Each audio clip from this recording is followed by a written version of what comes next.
Good morning, good afternoon, good evening, wherever you are in the world. I'm Safwan Masri, Executive Vice President for Global Centers and Global Development at Columbia University. On behalf of all of us here at Columbia University and the Institute for Social and Economic Research and Policy, I welcome and thank you for joining us today.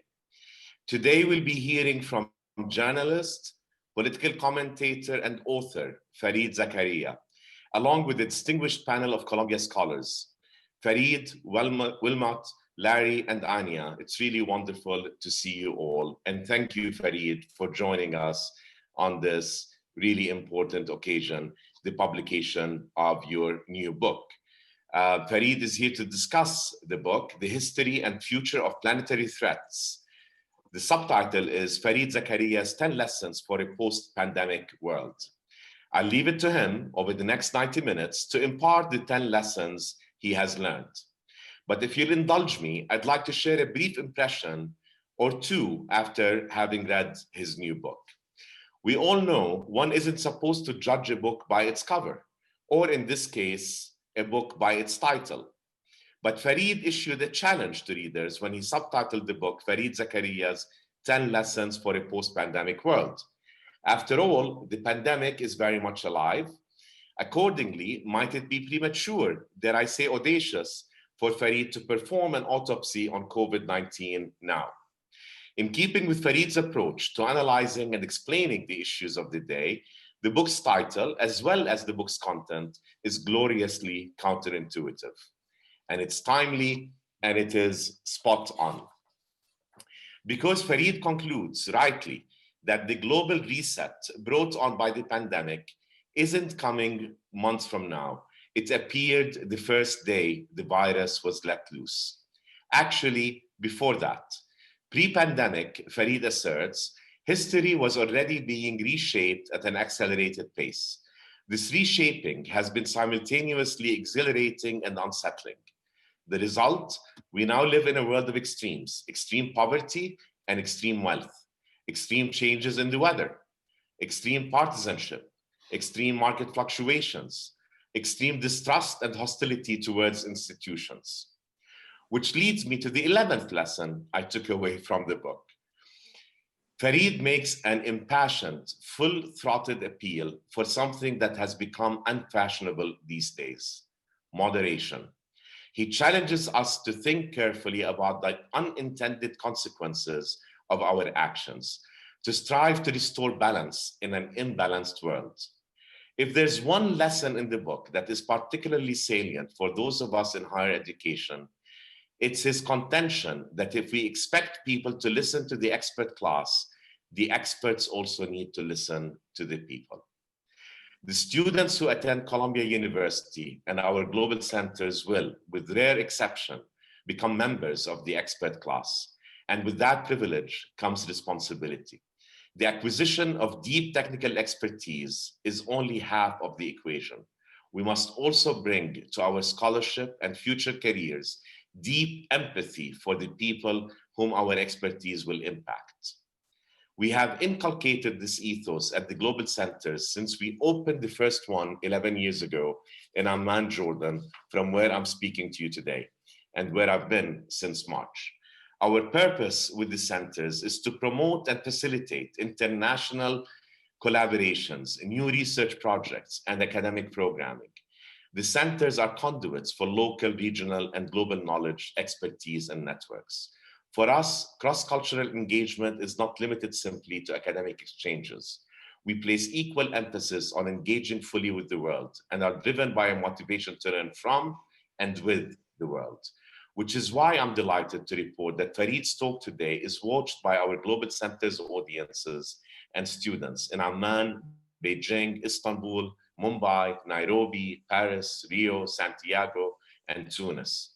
Columbia students are also tuning in from a number of other cities around the world, including Shanghai, Shenzhen, Seoul, Hong Kong, Singapore, Tel Aviv, London, and Athens, where we've established pop-up sites as a response to the pandemic, since visa and travel restrictions left many of our international students unable to travel to New York. Before we hear from Farid, I want to introduce all of you to Wilmot James, who will moderate today's proceedings. Dr. James is a senior research scholar at the Institute for Social and Economic Research and Policy at Columbia. He's also a highly regarded member of our social sciences faculty, where he teaches a course on one of the most timely and relevant academic topics of our time, catastrophic risk. An academic by background with a PhD from the University of Wisconsin at Madison, Dr. James was previously a member of South Africa's parliament and shadow minister of health. Dr. James is the author and/or editor of 17 books on topics ranging from public policy in South Africa to increasing public understanding of science to editing collection of Nelson Mandela's presidential speeches. I could not think of a better person to engage Farid Zakaria around the topics of his book than Wilmot James. Wilmot, over to you. Thank you very much to you, Safwan, for your most generous introduction and for your comments, and also just to listen to how widespread the audience is for today, appropriately spread across the globe, which comes to the Columbia Global Center. So thank you very much for that. Before we proceed, I just want to turn to Hala Wang to take us through the Zoom etiquette for the next hour or so. Thank you, Dr. James, and thank you all of you for joining us today. We would like to invite audience questions. Panelists will be answering audience questions in the final part of the session today. You can type your questions into the question and answer box, which is found at the bottom of your screen. If you click on Q&A, you can type in questions. You can also view questions that others have asked and upvote them with the little thumbs up if you want to see those questions answered later in the panel. Thank you, Dr. James. Thank you very much, Harlow. So ladies and gentlemen, it's my great pleasure and honor to be host today to Farid Zakaria to discuss his quite extraordinary book on the COVID-19 pandemic set against a wide-ranging intellectual context that lies behind the wave of pandemics that we've been witnessing over the last 21st and 20th century. So let me just say that this session today is the second of a series on the history and future of planetary threats that are hosted by the Institute for Social and Economic Research and Policy. And what they are convenings to consider catastrophic risks and hazards in the following domains: geological, infectious disease, biological, environmental, chemical, extreme weather, radiological, and nuclear, or some combination of these. Our first session was, we had the pleasure of listening to Dr. Ernie Monitz from the Nuclear Threat Initiative and the former US Secretary of Energy in the Obama administration speak about nuclear security today. And now we have as a second speaker, Farid Zakaria, who will be talking about the pandemic. And just to say, by catastrophic, we understand to mean classes of events that could lead to sudden, extraordinary, widespread disaster beyond the collective capacity of national and international organizations and the private sector to control, causing severe disruptions in normal social functioning, heavy tolls in terms of morbidity and mortality, and major economic losses. In some, events that may well cause a change in the direction of history itself. COVID-19 is an example of events that fall into that class. And I cannot think of a better person suited to reflect on what we have learned from this pandemic for how we organize our lives now and in the future. Now, let me say, I have been waiting for a long time for an occasion where I can sincerely say, without any intention to flatter, that the person I'm about to introduce is someone who requires no introduction. He is known worldwide as the host of GPS for CNN. He's a columnist for the Washington Post, and he's a contributing editor for The Atlantic, as well as being a best-selling author. One of my favorite books is his work on the value and importance of liberal education, which he published a while back. His most recent book, 10 Lessons for a Post-Pandemic World, is a subject for the discussion today. As you know, GPS is a weekly international and domestic affairs program that airs on CNN in the US as well as around the world on CNN International. Since its debut in 2008, it has become a prominent television forum and a major point of reference for global newsmakers and for thought leaders. Farid has regularly hosted primetime specials for CNN worldwide and frequently contributes his analysis of world events and public affairs to CNN.com. It turns out that Farid and I share an institution, Yale University, where I was a fellow of Southern African Studies in the mid-1980s. At the same time he was there. I didn't meet him then. We share in a British post-colonial experience that played out so differently in India and South Africa. And we share in the legacy of a Mahatma Gandhi who straddled and lived and powerfully influenced the histories of both of our countries of origin. On a less terrible note, Farid adores cooking, and he credits the chefs Jacques Pepin and Juliet Child with his interest in food. But let me say that is a subject for a different discussion. I would like to now start the conversation with him, again with many, many thanks for joining us, by asking a question that Safwan, in fact, began to raise, is why you would be so moved to write a book on COVID-19, the pandemic, only 6 months into the pandemic itself. Thank you so much, Wilmot. It's a great honor and pleasure to be here. Columbia is one of the great jewels of New York, and it is with a certain degree of sadness that I must confess that I had an association with Columbia many, many years ago when I first came to New York to edit the journal Foreign Affairs. I couldn't give up academia, so I became an adjunct professor at Columbia, and it became too arduous, and so I gave it up. But I absolutely loved it, and I actually found the students, if I can be totally honest, I found the students in my seminars at Columbia better than the ones I had at Harvard and Yale. I've always had this great soft spot for Columbia. I live very close, so it's the neighborhood university, happens to be one of the world's great universities as well. Safwan and you, and in particular Safwan, who went on at greater length, really summarized the book perfectly and the ambition perfectly. So let me explain a little bit to answer your question of how it happened. I was actually at work. I'm always at work on some book. And I was at work on another book. I'm trying to write a big book on the age of revolutions, ideological revolutions, when the politics of one age gives way to a new politics of another. I feel like we are living through one of those periods.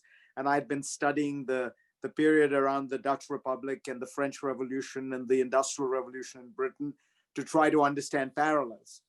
And so when the COVID-19 happens, and we all had the same experience, the lockdowns were all travel is canceled.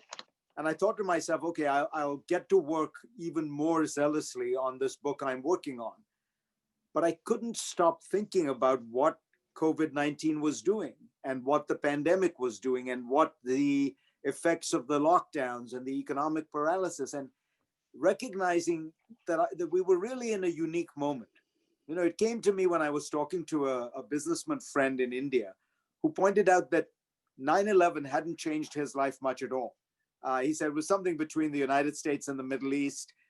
We got a few more X-ray detectors in airports, but that was about it. The global financial crisis, he said, well, we didn't have any of those leveraged products. Our financial system wasn't levered in that way. And, we felt a bit of the effect of the downturn, but that was it. And then he said, but this pandemic, every person in India has been affected.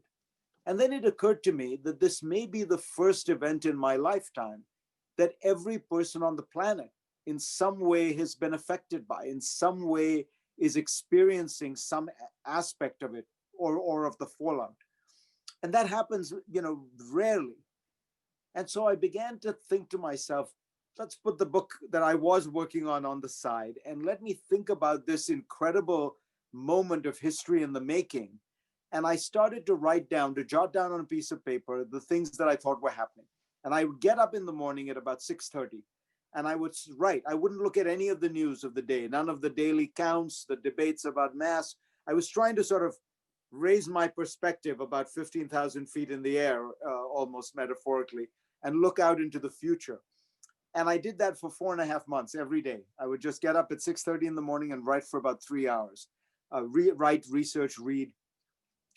And I found myself seeing the world, as you say, that was already in the making, but that was intensified, accelerated by this process. And it occurred to me that the particular course the pandemic took was not as important as the forces it had unleashed and the acceleration that it had produced. That was going to be what was reshaping the world, whether it ended up having 2 waves or 3 waves, whether it ended up taking 12 or 14 months or 9 months or even 2 years to get done with. So it was that the wheels of history had been put in motion and had started spinning faster, and I wanted to describe what I was seeing.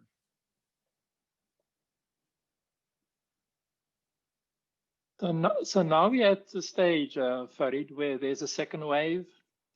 There's a prospect of, there's a reality of vaccines being rolled out. And so we're in another phase of the actual pandemic.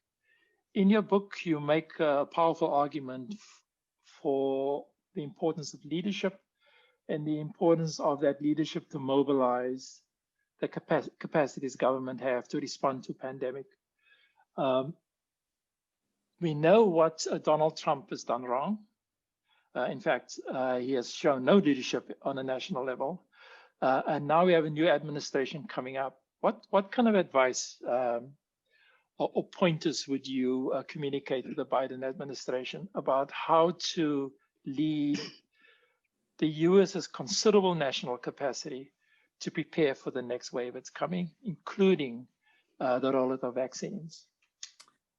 It's a great question. The US is a very odd country in that it's a very big, it's vast, it's messy, it's ragged. And as a result, you can find in what you want.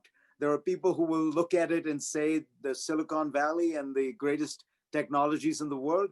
And there are people who will look at it and say, 10% of the country or 15% of the country doesn't even have healthcare in the richest country in the world.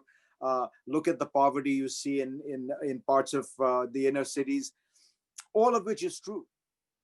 And the extraordinary thing about what Trump did was he took a country with really the best assets in public health in the world and somehow was not able to mobilize them toward a concerted effort. So the first thing I would say is you have to recognize government in America is hard. This is hard work because by design, America is set up as a kind of anti-statist society. This goes back to the colonialist concerns about Great Britain and London. It has to do with a deep anti-statist libertarian tradition. You've all seen that flag with the rattlesnake, which says, "Don't tread on me." That is, in a sense, the core of American nationalism. And it is a fear of concentrated power. And yet what you need in the circumstance is concentrated, coordinated power. You need somebody who can corral together the 3 branches of government, the dozens of federal agencies, the 2,900 separate local governments that have to coordinate their healthcare policies to make all this happen. So don't think this is going to be easy. Yes, Donald Trump screwed it up, but it's actually very hard. It is intrinsically hard to get American government to work. The second point I would make is he has one element of great timing for him, they're going for him, and one element of great caution that he should worry about. The first phase of this crisis was one that basically required a public health response. And the United States handled it very badly. To be fair, most countries handled it badly. The countries that handled it well, and I'm sure we'll get to this, were the countries of East Asia, without any question, and a few countries in Europe. But with those exceptions, by and large, the response has been, on the public health side, deeply inadequate, and reminds us that this is a glaring problem in the makeup of almost all governments. On the second phase of this crisis, which is the one we are now entering, which is essentially going to be dominated by therapies and vaccines, it is not the public sector that is driving the response, it is the private sector. And here, I think Biden will get lucky. You are going to have a much better response, I think, from the private sector than people anticipated. Think about just the vaccine. 15 years ago, not so long ago, it would take about 10 to 15 years to develop a vaccine. We have now managed to do this in 9 months. And what's really extraordinary is if you look at the mRNA vaccines, they essentially got them right in the first month, after which it's just been a process of testing. The science was available at an extraordinary pace. So Biden will benefit from this private sector technology and science-led second phase. But here's the caution, finally. While the United States did screw up the first phase of the crisis at a public health level, it actually handled the economic piece of this crisis very well. A massive stimulus program, $2.2 trillion. To remind us, that is twice the size of the Obama stimulus in 08-09, passed within half the time. And so it put a floor under the American economy and to a large extent, the world economy. That's why we haven't seen some of the worst economic fallout that we expected, because the United States and China and Europe have all put floors under that. We may end up in a situation with Biden where he is able to take advantage of this public health, of these pharmaceutical companies and the private sector and technology, and get the medical response of the second phase right, but not the economic part, because of the partisanship, because of the deadlock, because of the fact that Republicans might want the economy to do badly right from the start under Biden, as they did under Obama. Remember, we've seen this movie before. The Republicans were extremely tight-fisted and tried to return to austerity very quickly under Obama. So Biden has to recognize, we are a little bit like cartoon characters who have walked off the cliff. There is a chasm here waiting for us if we do not extend economic measures. And if that happens, this crisis could, even though we succeed on a public health footing, it could careen out of control on an economic one. Thanks so much for that. So you mentioned the sort of the star performance from Southeast Asia. We just completed a study of African performance on the pandemic, and in fact, looked at 5 countries in Africa, and the performance actually was quite good in terms of containing the pandemic. So there's some interesting lessons there. But would you just comment on who do you think the star performers were in Southeast Asia, and why? And I'd like to hear from you whether you're worried about India. Sure. So let's start by saying, acknowledging a certain degree of humility. We cannot, as social scientists, we cannot we can't fit everything into a pattern. It's still early. The data is uncertain. There are some places that make, frankly, no sense. Why Pakistan is doing better than India when it essentially had virtually no response is a little, unclear. In general, the developing world and countries that live in sort of hotter areas do seem to have done much better than people predicted. Some of this may be the weather, some of this may be a different strain of the virus, some of it may be inbuilt immunities that people in these poorer countries have because they have not been as vaccinated and inoculated and have not had as many antibiotics. So that's a caveat. But in general, with the data we have, it's absolutely clear that the countries that did best were Taiwan, South Korea, Singapore, Hong Kong. I'm calling them all countries just for the sake of analysis. China does pretty well, but it starts off very badly. So that's why I give it a kind of mixed grade. And what's striking about these countries is that they all acted aggressively, early, and intelligently. The aggressive and early are obvious. The intelligent piece was explained to me best by the vice president of Taiwan, Johns Hopkins trained epidemiologist who ran the effort. He said the key to understanding how to handle a pandemic is that a very small number of people get infected. What public health has to do is to test people, trace people, and then isolate the infected and potentially infected. It is that third phase that virtually all countries have failed at. It's not the testing and tracing. Some got that right, but it's the question of then can you remove those people so they don't infect the others? In Taiwan, they had mandatory quarantining of 14 days of anyone who was infected or potentially infected. That entire universe was only 1% of Taiwan's population, 240,000 people out of 24 million. But by isolating those people, Taiwan was able to achieve miraculous results with no lockdown.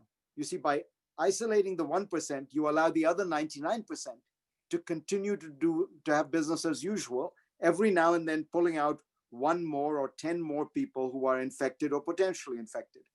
By doing this, Taiwan was able to achieve results which are thus: 24 million people, 7 COVID deaths. To give you a comparison, New York State has 19 million people. We have 36,000 COVID deaths. The United States has per capita 2,000 times as many deaths as Taiwan does. And I'm using Taiwan because it's the best, but in East Asia in general, you see this pattern.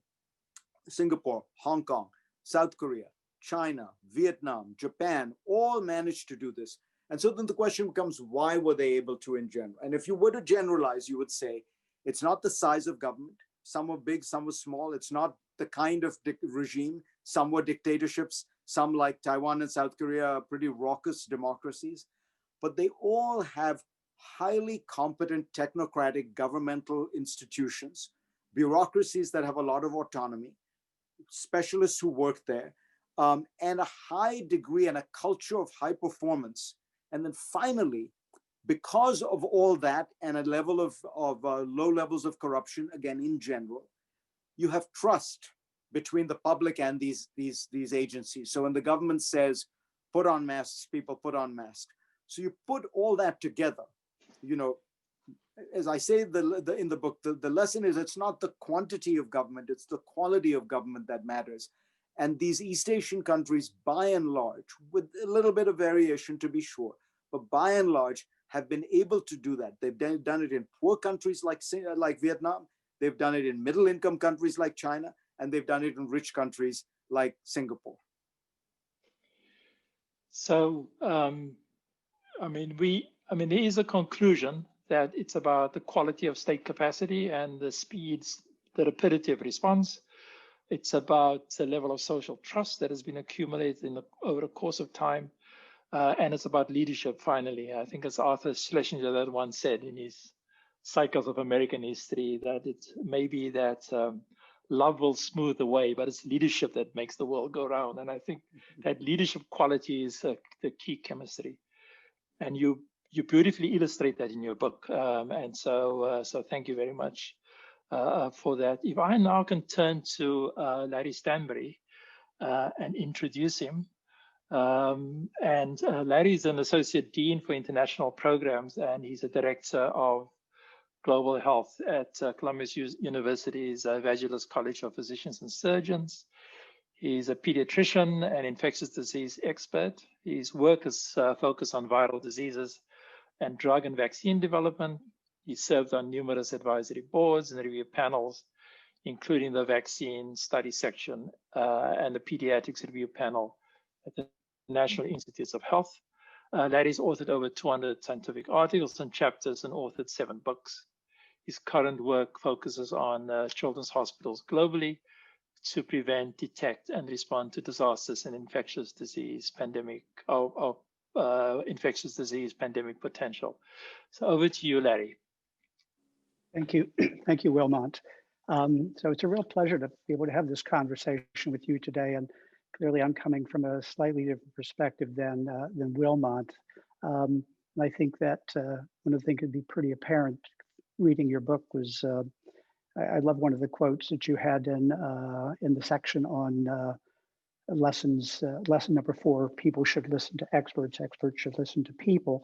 And it was the quote from the Dutch political scientist Klaus Moody in his definition of populism, when you mentioned that ideology is it's what that considers society to be separated into 2 homogeneous and antagonistic groups, the pure people and the corrupt elite. And it looks like we probably belong to the corrupt elite. I'm really quite concerned, though, about this complete erosion in public opinion or public trust in the advice of experts. And you mentioned just a moment ago the importance of technocratic driven governments in terms of controlling disasters. And we seem to be constantly on the verge of disasters. And we are going to have an even greater looming disaster than we are seeing with the pandemic in the form of global warming, which is going to have consequences that will last well beyond the maybe 18 months that we're going to experience the pandemic.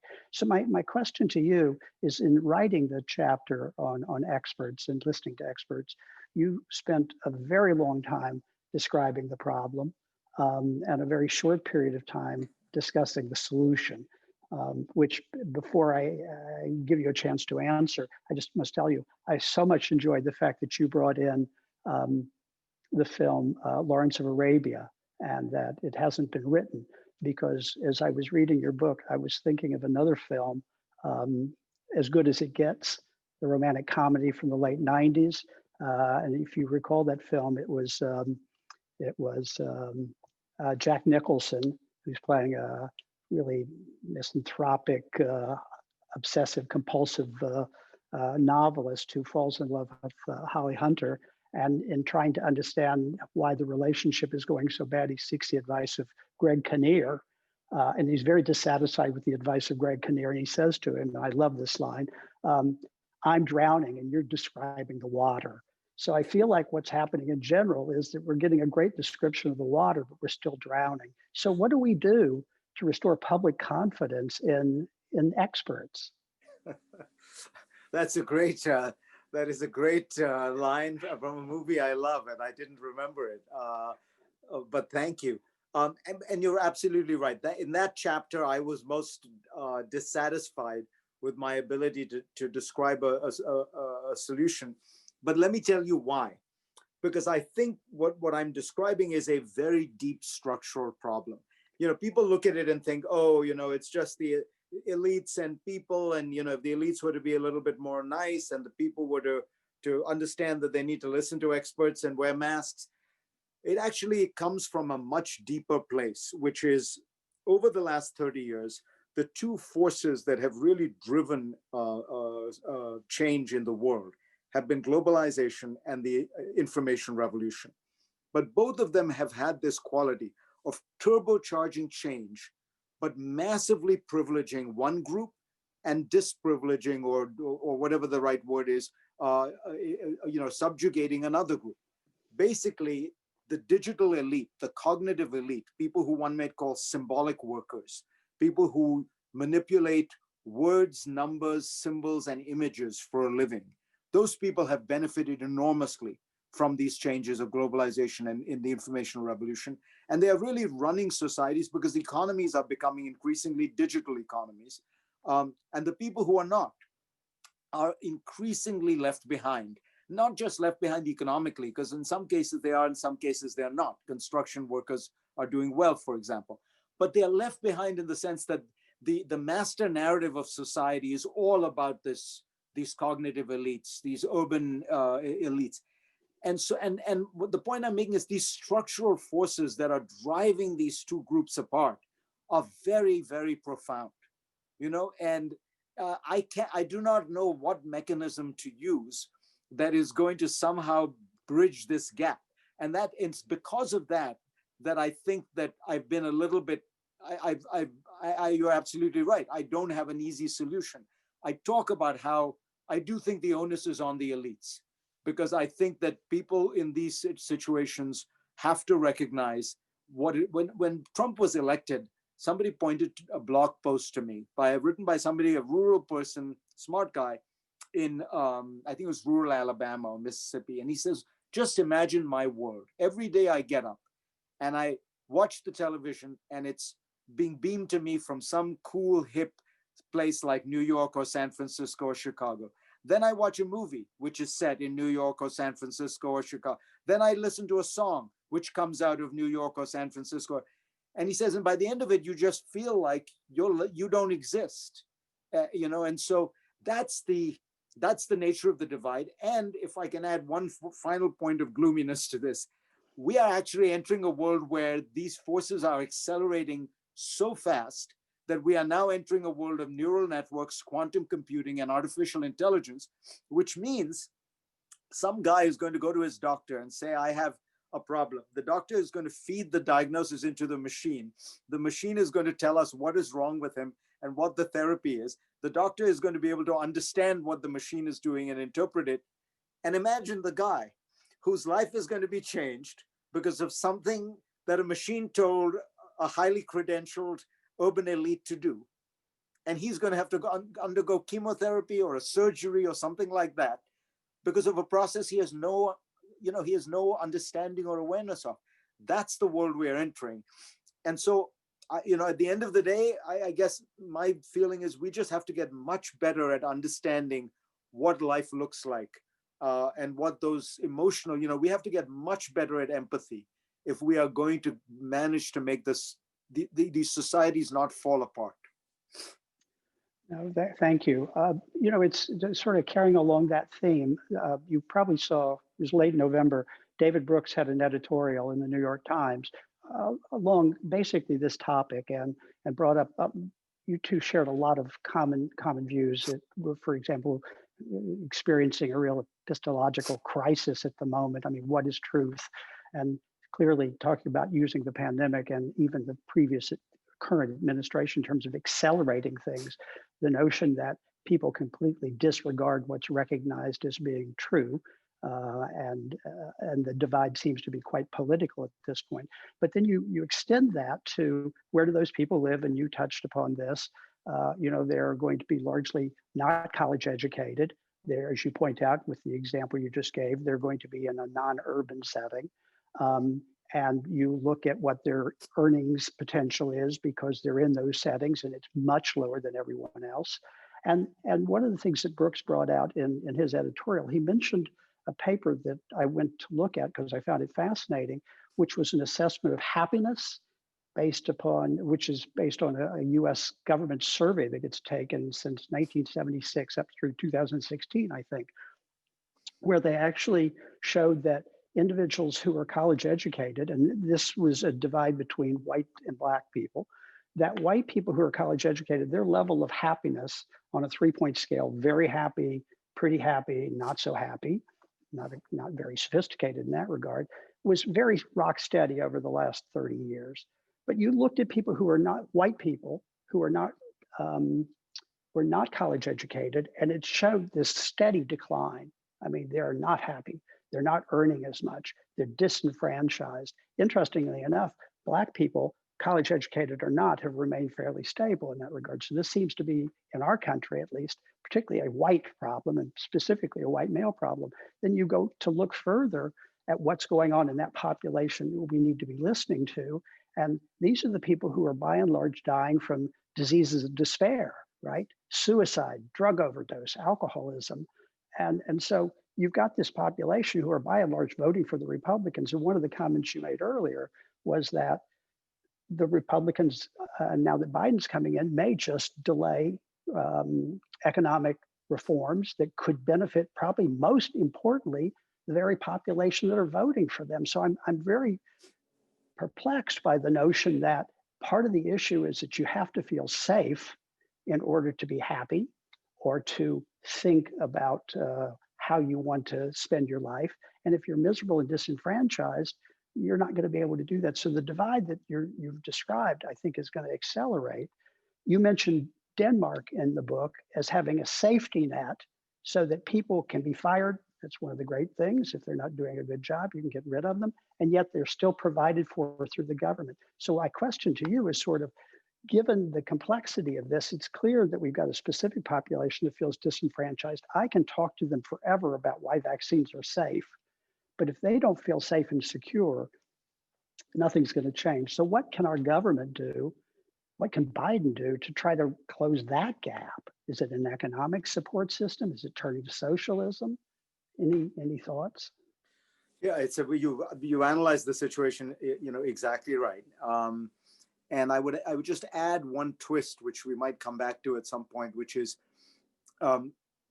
we have become such a marketized society that these losses of income and that the loss of an upward trajectory are become hugely consequential.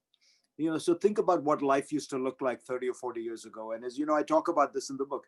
If you went to a baseball game, whether you were rich or poor, we all sat in the same kind of seats. Today, if you're rich, you get air-conditioned boxes with catered food. And if you're poor, you sit in the bleachers. If you go to an airport, if you're rich, you essentially have almost a separate airport that you go to, and separate lounges. And so there's a line, since you like movies, there's a line in Jerry Maguire where the single mom is looking wistfully from her seat in coach at the first class cabin.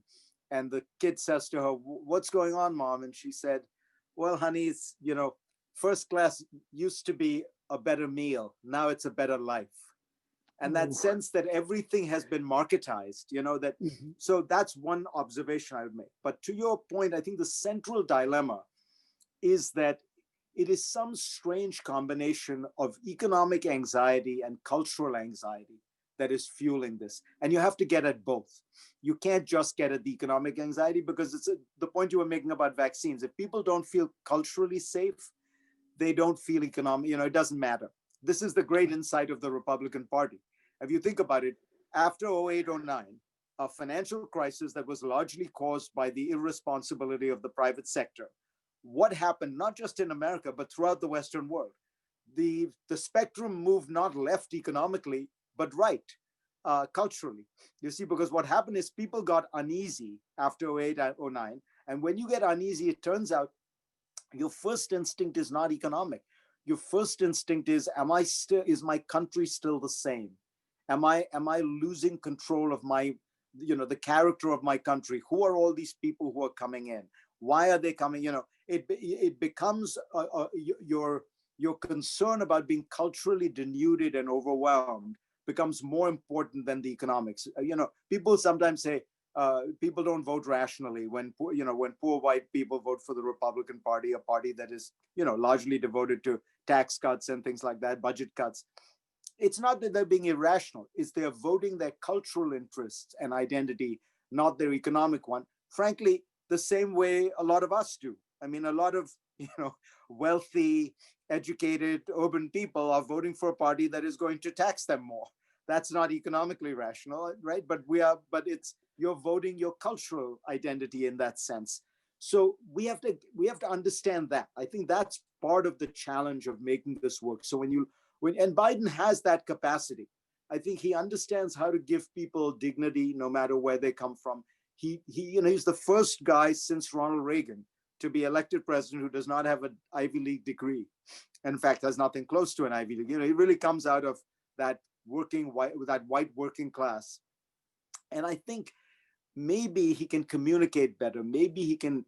The challenge is this: it's always easier to weaponize fear rather than hope.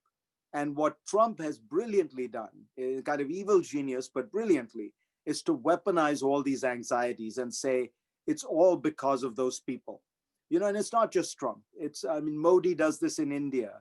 Erdogan does it in Turkey. Putin does it in Russia. In his own way, Xi is doing it in China. This is an age where a bunch of people have come, and they use that insight of Kasmarl. They say, we represent the pure people against the corrupt elites, and we are going to reach out to you directly. And that cultural arbitrage works very well. So we need to find more people like Joe Biden and Bill Clinton. Bill Clinton was the last guy who was a Democratic president who really connected with the white working class. And now part of this, to add one level of complexity, part of this is going to be very hard, if not insoluble. let me put it bluntly, the white working class in America has derived some of its status from the fact that despite the fact that it was poor, it was one level higher than blacks. And this is very deep. This goes back all the way back to, the wonderful book by Edmund Morgan called American Slavery, American Freedom, about Virginia in the 18th century. And it points out this is a consistent theme, which is why I think Obama, a black family being in the White House, was so startling to so many people. That is part of the challenge. In the American context, there is a specific racial element here, but everywhere we face the same problem, cultural anxiety, not just economic. Right. Thank you so Farid, much. in that respect, South Africa has some similarities as well. But Yes. this is a great moment to turn to Anya Schiffrin, who is the Director of Technology, Media and Communications at Columbia University School of International and Public Affairs, CIPA, where she teaches a course on global media, innovation and human rights. She writes on journalism and development, investigative reporting in the Global South, and has published extensively over the last decade on the media in Africa. More recently, she's become focused on solutions to problems of online disinformation and misinformation. And she's the editor, just to say, of a book called Global Muckraking, which the subtitle is 100 Years of Investigative Reporting from Around the World, and also a book on African muckraking, 75 Years of Investigative Journalism. Over to you, Anya. Thank you very much. Thank you for having me. I'm honored to be in such illustrious company. And I'd love to congratulate Farid on being the first person to get the post-COVID book out, because I'm sure there'll be so many. So you were obviously very disciplined and thoughtful to do it so quickly. I also hope you'll come back to teach at Columbia, especially since you're in the neighborhood. We'd love to have you back as an adjunct if you could spare the time. A couple of things. I had the same impression as Lawrence, in fact, that you talk so much about the need for trust and cohesion and strong government, but then, and the beauty of the Scandinavian model that we've talked about, not just obviously Denmark, but also Sweden, where there's a safety net. And so people feel empowered to go start new businesses. But I did feel that, which is a sort of more in-depth discussion of redistributive policies. You talk about the NHS in England, but that was the culmination of a fight from the socialists and labor unions. And so I'm wondering to what extent, I understand your point completely about cultural anxiety and fear of the other, but I also think that's been weaponized by these demagogues, who then use it to distract from the fact that they're not necessarily providing income and opportunities for the disgruntled. Obviously, Bolsonaro has started, in fact, giving out money. So I really wanted to hear you talk a little bit about redistribution. We all love the big tech companies. You thank Google in your acknowledgements, the Schmidt family, but we have a lot of billionaires in this country that they're not paying taxes. And on paper, our corporate tax rate is the highest, is among the highest in the world, I think. But in reality, it's not collected. So I wonder how you see redistribution as part of this picture. And, given the constraints that Biden will face, what can actually be done? Or are you sort of giving up on that? Do you think it's just impossible? We're going to have to let these zillionaires and huge companies just carry on and not get the tax revenue we're going to need to help the displaced? So that was my first question. Then I had another one after that. Thank you so much. Sure, it's a very fair question and a very intelligent one. The way I would put it is this. What we really need in order to get government right and to get it right in the way that these stations show is a kind of reformed government. So if you look at the American tax code, just to take one example, because I know this is something that people think about a lot. The truth about the American tax code is it's actually quite progressive. Why do I say that? If you look at European countries raise most of their money through a VAT, a 25% sales tax, which is highly regressive. America raises most of its money through the income tax, which is progressive. And in fact, if you look at the numbers, the top 10% pay a huge amount of it. Roughly speaking, 40%, I think, of all taxes are paid by the top 10%. So it's not so much that the system is not progressive. It's that we have an incredibly corrupt and convoluted system. Because we raise money for elections through the private sector, what we have done is we essentially have a kind of fee-for-service mechanism where people can buy exemptions to the tax code or the regulatory code. The American tax code is 74,000 pages long, for example, if you add in all the regulations, which compares to European tax codes that are 600, 800, 1,000 pages long. So it is partly the corruption of the code, which, we have $1 trillion of what are called tax expenditures, which are tax credits and things like that, which are provided to people. Almost all of this goes to the top half of the population rather than the bottom half. So the way I think that is probably more accurate to characterize the American tax code is it is fairly progressive in the way in whom it taxes, but it is incredibly regressive in terms of whom it spends the money on. We spend very little money on the poor. We spend a lot of money on the middle class and a lot of money on the rich, in the sense of favors bestowed, mortgage deductions, employer-based healthcare, and things like that. What we really need is to reform that system. We do need to tax the rich. We need to tax them more. And I think that, by the way, the point you're making is an important one, which is you don't need to change any of the tax laws right now. You just need rich companies and people to pay their fair share, which means IRS enforcement has to go up. We are at the lowest levels of IRS audit and enforcement in 40 or 50 years. Why is that? Because the Republican Party has savaged the budget of the IRS over the last 25 years. There's so many areas where it's not a question of changing the tax code. It's that we have allowed all this leakage, all this slippage. But then I think we have to be honest. We have to focus more of that money to provide equal opportunity to people who are not getting it. And that is not the American middle class. That is the American poor. We need, providing, what is it called? A write-off of all college loans, $1.5 trillion is not the best expenditure of $1.5 trillion when you have the levels of malnutrition and childhood poverty and, all the things we have. So, that's where we need to focus the attention. I think that one of the virtues of the Scandinavian model, which is a little bit the East Asian model as well, is this ability to be disciplined about saying we're going to stay open to the world, we're going to stay open to market forces. As I said, in Denmark, it's actually easier to hire and fire people.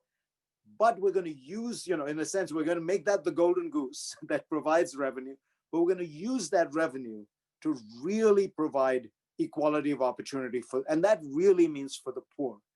And that has proven to be a very hard thing in the United States, partly because, unfortunately, the poor are dispossessed politically. They don't vote, they don't write op-eds, they don't make campaign contributions. And as a result, their concerns are not front and center.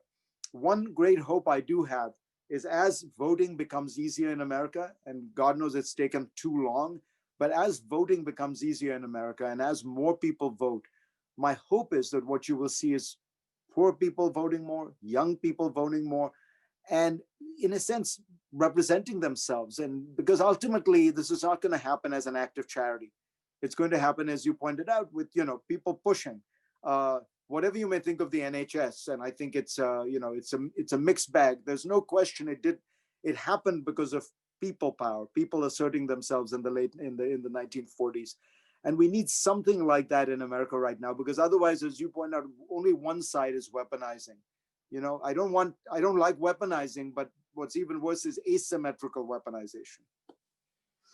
Fareed, thank you for that. I hope you start pushing for that reform and better distribution of taxes. By the way, I used to teach a class with Jenna Graydon on Panama Papers. So we spent a lot of time looking at tax avoidance and LLCs and all the sort of structures that exist in this country. Even just this week, the New York Times had an article on who's been on the big sales of real estate in New York this last month. And every single person had a shell company to protect protect their identity. So we know, the tax code is written to benefit the real estate industry more than any industry in the country, which is why you notice there are great family fortunes that pass from one generation to the next in real estate with essentially no taxation, no inheritance taxation, which is why, if I may point out, the Trumps and the Kushners' children are so well off. Yeah, absolutely. I grew up in New York City, so I went to school with the kids from these families. By the way, one of my favorite bits was your Penn Station section.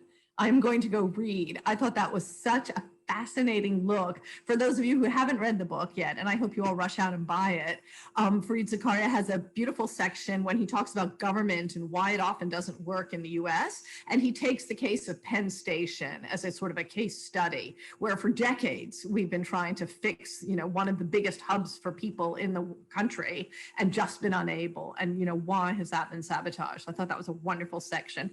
I'd really like to turn also to a topic that you don't really cover in the book, but which obviously a lot of people are thinking about right now, which is the quality of information, disinformation, the role of our friends in tech who have, recommended extreme, extreme content for years now, and how that's really come home to roost. There was a question in the chat about communication, and as it happens on COVID, I've actually just finished advising a student capstone that looked at communication strategies around the world, including in many of the countries that Fareed talks about, places like Taiwan and Vietnam, where powerful governments, South Korea, which had trust from their citizens, were able to come out very early on with powerful messaging about COVID. And that success that they had engendered more trust in government. And in a way, Fareed, it's an exact case study of what you're talking about with the failures in the US, of the decentralization and the mixed messages and the confusion. So I think COVID has once again shown us what journalists always knew, so you've known it forever, how important quality information is for the functioning of societies. Now, what we've seen since the pandemic is audiences are doubling, tripling all over the world. People have been turning to trusted sources, the BBC, the New York Times, to get information. And there's been, I think, a real recognition of how important quality information and journalism is. But at the same time, we have seen a huge amount of disinformation being circulated on the tech platforms that are owned by our friends, Zuckerberg and Schmidt, right? And they have stepped up and they have tried to take a lot of this down, and they've redoubled their efforts. And all that's done is it's made everyone say, hey, they know how to take this stuff down. They could have done it years ago. Why did they let hate speech and incitement circulate in Burma or Nigeria or India? They know how to deal with this stuff. Why haven't they hired more content moderators? And what is it going to take to actually get them to do what is socially responsible?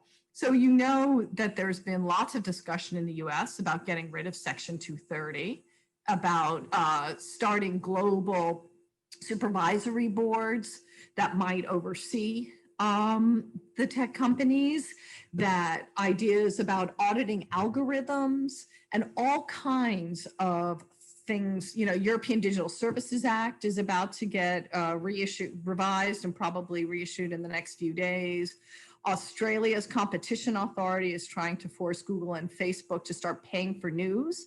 Google and Facebook have responded, very strongly and have been sending out alerts all over to users in Australia saying we're going to stop showing local news if we have to pay for it. I'm oversimplifying a little bit.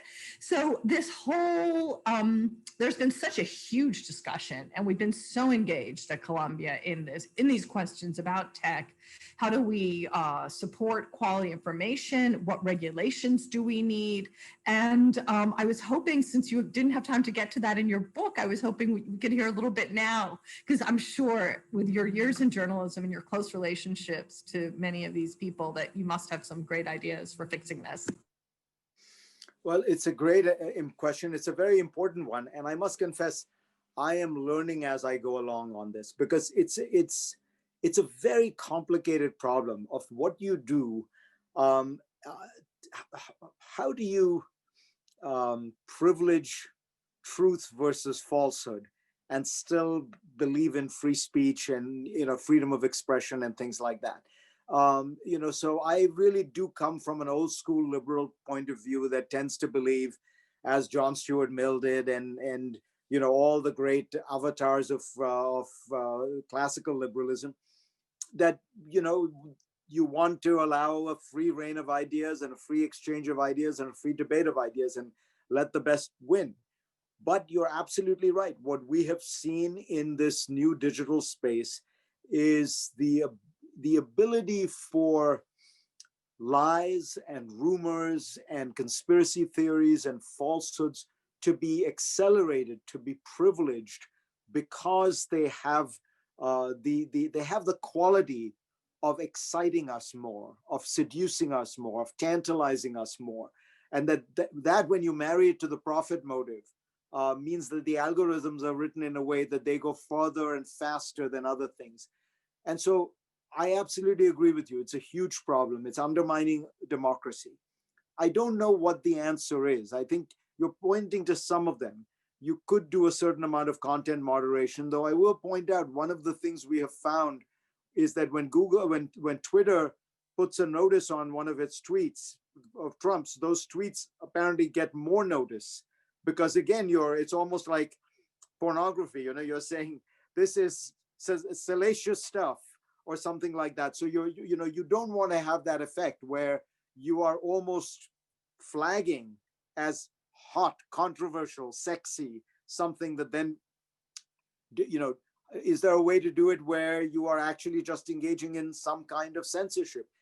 Is there a way to make the algorithms such that they are not privileging, what are seen as lies, without having, the government be the determiner of what is a lie and what is a truth and things like that? Like, that's the part that I have to confess I am queasy about. I'm very queasy, honestly, about Mark Zuckerberg being the person who decides what is truth and falsehood, what is lie. I would much rather it be some democratic system through which there is a mechanism or that at least comes out of democratic politics. I am actually a little bit contrarian on this. People say, well, why don't the tech companies take all this stuff down? Well, I would like there to be a different system. I don't want to rely on the good judgment of Mark Zuckerberg or Sergey Brin or whoever it is.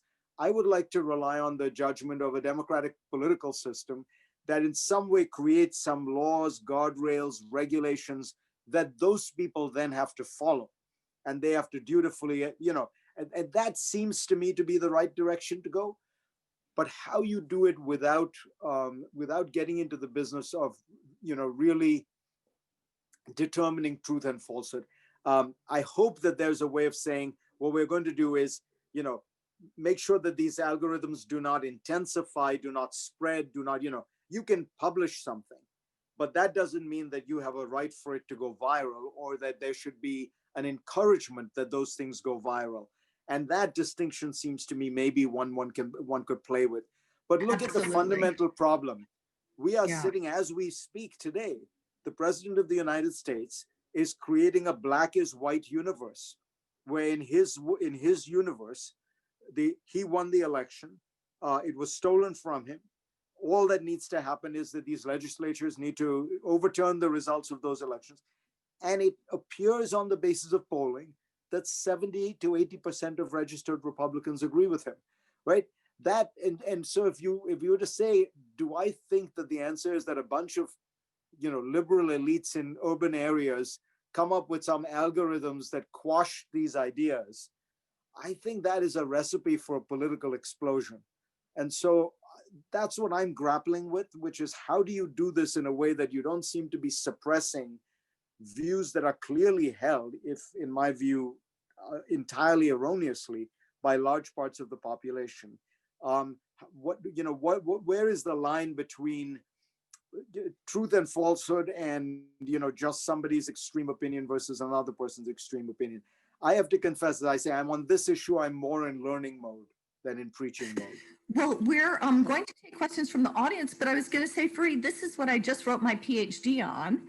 And it would be, there's so many good, there's so much good thinking about all of this. Send it to me. I like the surveillance capitalism book. Yeah, so I was going to say, I hope that we can do, have more conversations with you at Columbia. There's many of us working on this right now. And I would love to. I'd be happy to update you on some of the new reports and the new thinking. And thank you very much for that thoughtful response. Okay, I won't take time from the rest of the panel because I know we have a lot more to get through. That's absolutely fabulous. And the point that you raised about essentially about epistemology and what's truth and what's fiction and what are the tests and how you go about regulating it is the challenge of our times. It is fundamental. And I now want to draw in Safwan and Larry back into this conversation to ask them what their views are on this. Safwan, I'm sure you have something to say about this. Sorry, Larry, you want to go ahead? No, please, Safwan. Okay, thanks.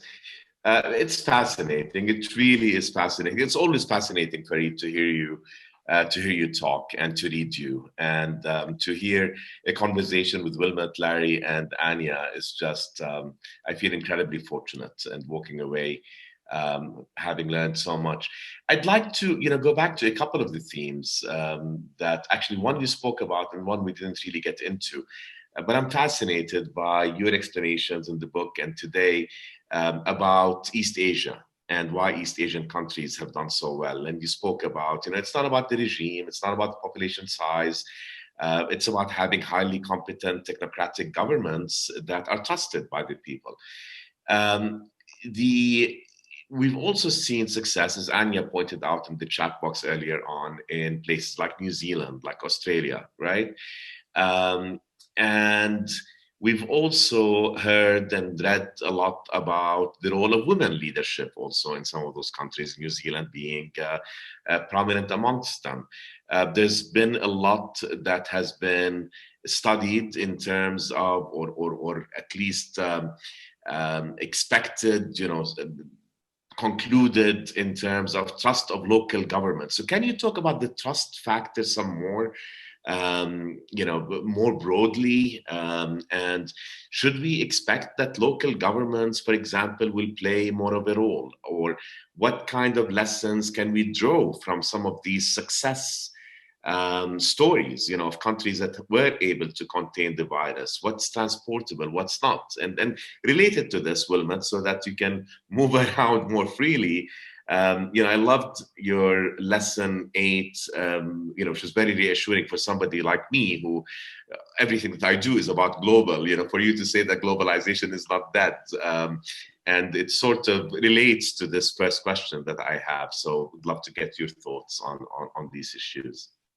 Safwan, you've really hit upon or isolated the crucial question with regard to what makes these governments work, because it's important to understand what kind of trust. It's not just trust. There's a great book that Edward Banfield wrote in the 1950s, where he went to southern Italy and he wrote a book called The Politics of a Backward Society. And the term he came up to describe southern Italian society was amoral familialism. Basically, mafia. I will trust my kith and kin, I will trust the people around me, and I will trust nobody else. So we don't want that kind of trust. What we are talking about is trust in institutions, in rules, in the ability to extend your trust beyond kith and kin to rules, to contracts, to institutions, to procedures, and to experts. And what is it that builds, and to science, exactly. And what is it that builds that? I have to confess, to my mind, one of the crucial elements here is corruption, the absence of corruption.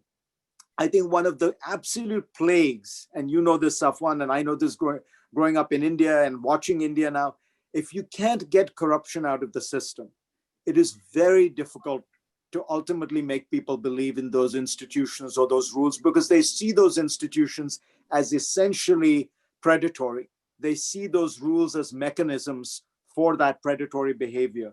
And so it's not an accident, I think, that in all of these countries, what you've seen is, is a real much greater functioning of quality institutions, technocrats, and not much corruption. I take heart, you don't have to be like Singapore. Singapore is off the charts, right? They pay their ministers like investment bankers, they pay their cabinet secretary. I mean, everybody in Singapore and government is paid well. And so there's no corruption. But if you look at a place like Taiwan or South Korea, 40 years ago, these were very corrupt places, but they did reform. And they did go through a process where they privileged technocracy and they privileged expert opinion and things like that. And that happened to tie it into your global. We don't think about globalization as the globalization of ideas, of best practices, of examples. A lot of what happened here is that people are learning. And I think one of the things we can do is force some of these countries to understand it is not God-given that, that there has to be corruption in Jordan. Taiwan was as corrupt as Jordan was 50 years ago. The question is, why was it able to reform, and why is Jordan not? Why is India not? Why? That seems to me at the heart of this issue. If you can't get around that, we are still in the bad kind of social trust, the trust of your family and not the trust of experts and rules and institutions and science. Thank you. So why is that? Why is it that some countries are able to deal with the issue of corruption and others are not? It's a big question. I try, as you know, I in the book I try to go back to Max Weber and paternalistic societies that created these original bonds and how they weakened over time. But I'd say in the short term, looking at it now, one of the things that does seem to make a big difference is crisis and failure. So if you look at South Korea, the experience of the Korean War, the threat that came from there, the pressure from the United States, all that did create some environment that helped that happen.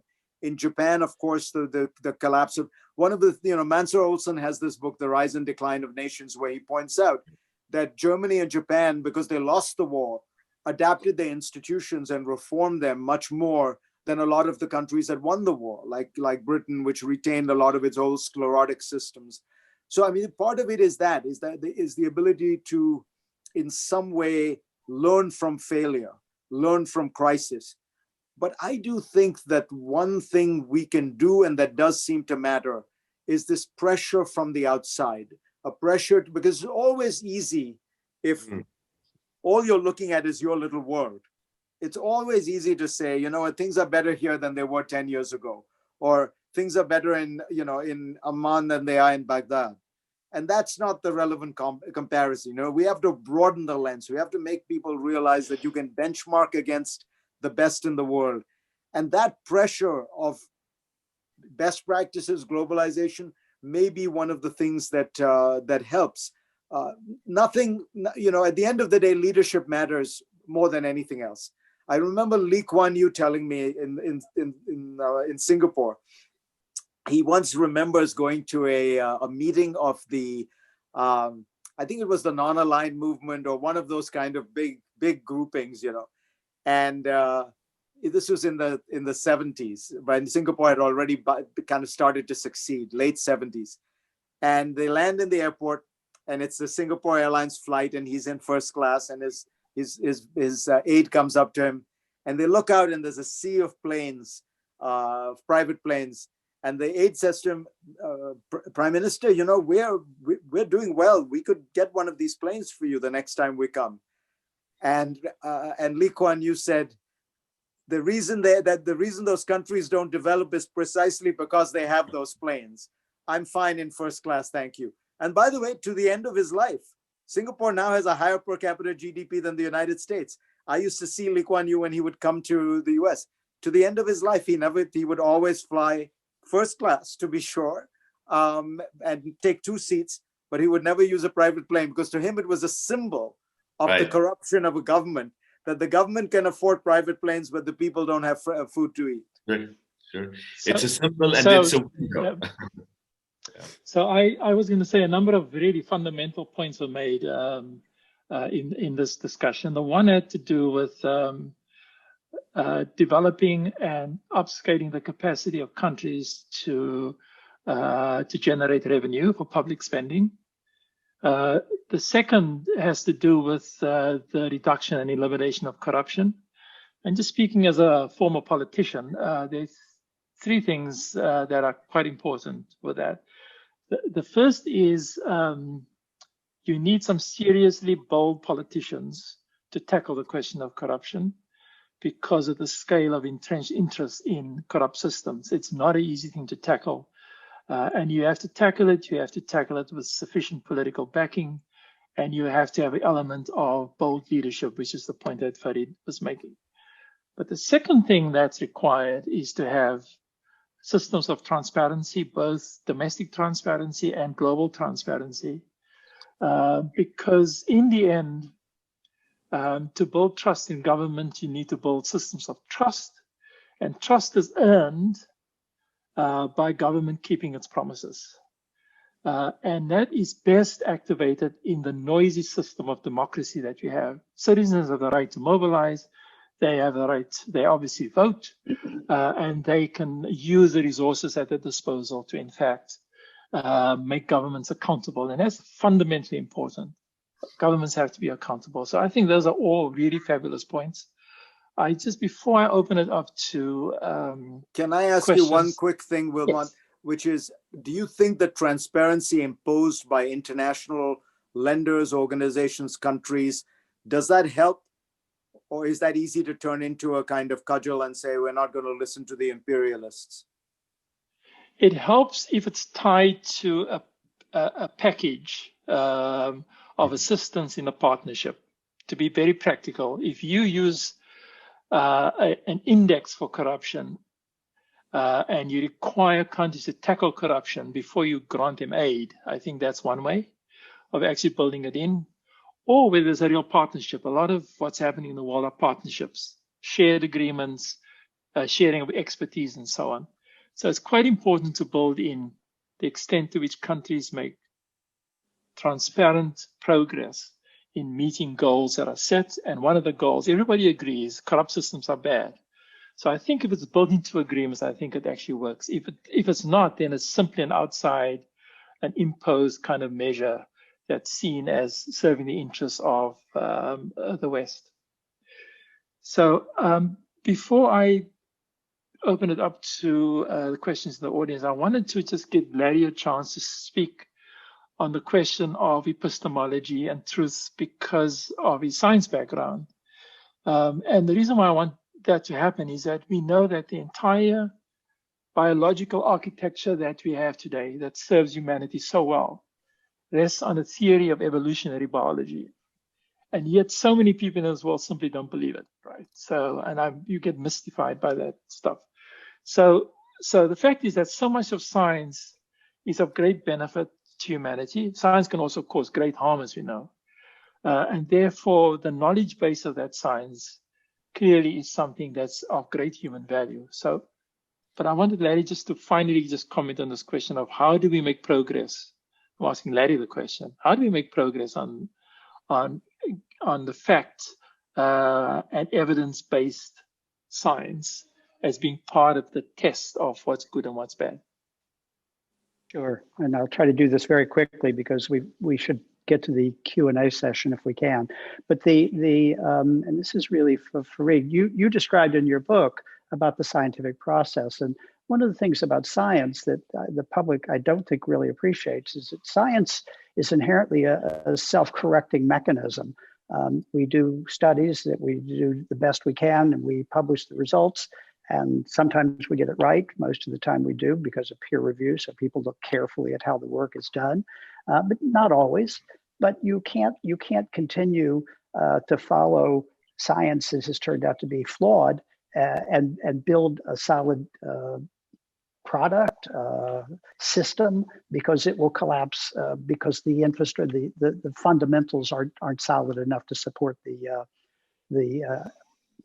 whatever you're trying to build on top of that kind of science. So there's nothing magical about this. I know the notion, I was a quote in your book, I think, about pulling the hood off the, we're just another group of clerics. I've never thought of science as a religion, but I suspect some people could view it that way. So I think it falls, as you point out in your book, it falls to people like me and probably all of us who are involved in intellectual work, but certainly those that are in the qualitative sciences, to try to have the public better aware of exactly what are the processes. And this isn't fake news.